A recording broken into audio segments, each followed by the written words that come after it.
guys, Ash here coming at you today with a new variation to my Pekka Super Queen farming army that I brought you guys a few weeks ago now, maybe even a month ago, but I've been farming all day with it on my Town Hall 9 account, and just to break down the fourth wall for a bit, a lot of people often ask me, how do you get an idea to do a new episode, or where do you come up with your ideas to make new fresh content every single day for the same game?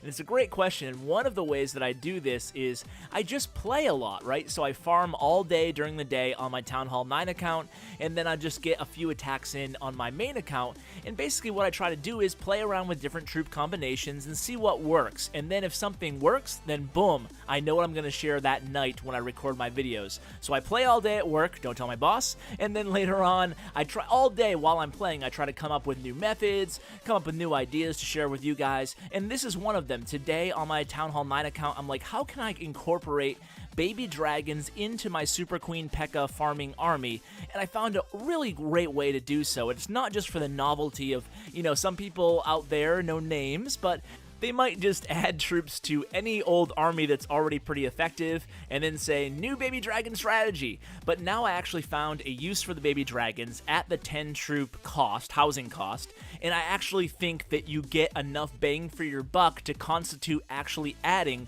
3 or 4 of them to your army. So we're going to talk in today's episode about how to choose either 3 or 4 and what the use is in the baby dragons and why use this army when farming at all. So this is a Dark Elixir farming strategy. I'll show you my entire war log in just a second, or my attack log. My war log would be interesting but not applicable to this episode. So I'll show you my entire attack log and then we'll get into why I prefer the army. So you can see here I'm using the baby dragons in this attack as basically funneling units, but they do more than just funnel. They give me 2 added things on top of funneling. One, they're healthier, they're hardier than most other funneling units, such as wizards, for example, so they can stay alive and actually help you get more loot. And number 2, they're very, very flexible, right? So you can put them on the other side of the base if you want to. If it's a collector raid, for example, you can spread out your baby dragons. There's a lot of flexibility there. They don't just have an assigned role of they can only be funneling troops. That's why bringing 3 or 4, you can really give yourself the option. Do you want to use them to funnel your troops to the core, A, or B, do you want to use some on the opposite end, maybe to help out in a collector raid, or vice versa. So I am in Crystal League 1, and I like it up here, although I'm not finding a ton of loot. Really curious to hear what you guys think. I mean, what league are you guys farming in right now, and are you having a lot of luck? So the reason I like this army so much is because it's a heavy army, right? So we're using Pekkas, we're using wizards. Those are basically the staples of Clash of Clans, right? Those were 2 of the original troops. And if you're Dark Elixir farming, which is what I am doing, they're a perfect army because they have no Dark Elixir costs, so everything's a net gain. Now on this attack, I purposely did not use my queen because I want to show you how to use this strategy if your queen is upgrading. So here I'm going to use my baby dragons to create a funnel for my main tank melee troops. Then I'm going to choose to use, as I just discussed, my baby dragons on the opposite side of the base because this is a collector raid. And although I'm targeting Dark Elixir, I'm certainly not going to pass up a base like this. Now you will notice that both of these bases have been Town Hall 10s. And that's part of the reason I really like this strategy, because you can take out a Town Hall 10, even with multi-target Inferno Towers, you can get those Pekkas to the core of the base. Now notice that rage spell here, guys. This is not a new strategy, but it's something that I don't see people doing too often. You'll notice that I'm bringing 3 rage spells and only 1 jump spell. That's because I always use a rage to rage my wall breakers. The wall breakers are able to get 2 layers into walls if you rage them, so put the rage over the walls that you want them to hit, and then they'll take out both layer of wall, sometimes even avoiding splash damage in the process. So, and obviously at the same time, the rest of your troops benefit from that rage, so that's why I prefer the third rage, to the second jump spell. So, you can see this raid has already passed us by at this point, but the idea here is that the Pekkas were able to get to the center of the base. I did not use my queen here, I had her up, and I hope you guys will understand this, but you can see a big pause right now, and I'm like, oh geez, I wasn't going to use my queen because I wanted to show them how to do it without the queen, but then there was just that easy loot sitting there, so I'm like, those guys will understand if I use the queen at the end there. I picked up an extra 500, 600 Dark Elixir, so I hope you understand there, but the premise is still the same.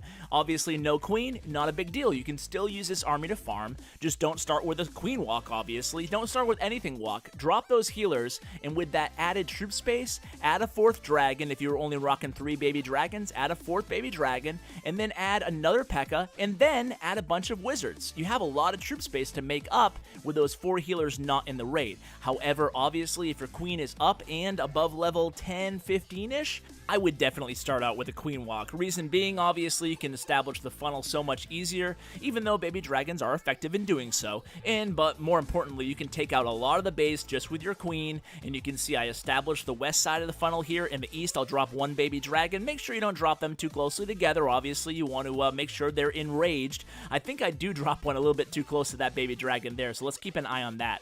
So yeah, there's the other baby dragon. Let's see what they do here. But by the way, the baby dragons, they do a lot of damage. Yeah, they kind of group up over here. So that was kind of a bummer, but it's okay. I still get to the core of the base. The Pekkas take down the Dark Elixir. That is their job. The Pekkas will make it to the core of any base as long as you funnel them correctly.